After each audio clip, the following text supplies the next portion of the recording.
তোমাদের কাছে অনুরোধ করছি, রাস্তাঘাটে যদি কোনো বাচ্চা দেখো যারা খেতে পাচ্ছে না, প্লিজ তাদের একটু খাইয়ে দিও। কারণ কালকে এই ভিডিওটা যখন আমি করছি আমার খুব কষ্ট হচ্ছিল, কিন্তু আমি মানে সমাজের কাছে তুলে ধরলাম, সেজন্য ভিডিওটা পোস্ট করছি। কালকে যখন আমরা দাঁড়িয়েছিলাম, এই ছোট্ট বাচ্চাটা এসে আমাকে বলছে আমাকে কিছু খাওয়াবে, আমার প্রচণ্ড খিদে পেয়েছে, আমার বাবা নেই, আমার মা নেই, আমি পিসির কাছে মানুষ হয়েছি, আমার মেয়ে দেখে এত কষ্ট পেয়েছে। তখন আমি বলছি তুই কী খাবি বল? ও বলছে আমি এগরোল খাবো। ওর বাবা জিজ্ঞেস করলো তুই বিরিয়ানি খাবি? ও বলছে না, আমি এগরোলই খাবো, আমাকে তুমি এগরোল কিনে দাও।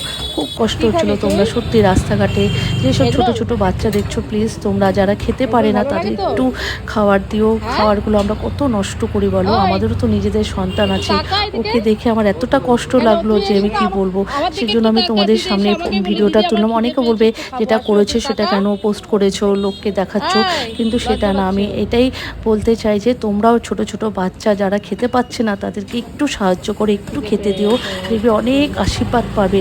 এটার জন্য আমি ভিডিওটা পোস্ট করেছি। সবাই ভালো থেকো, সুস্থ থেকো।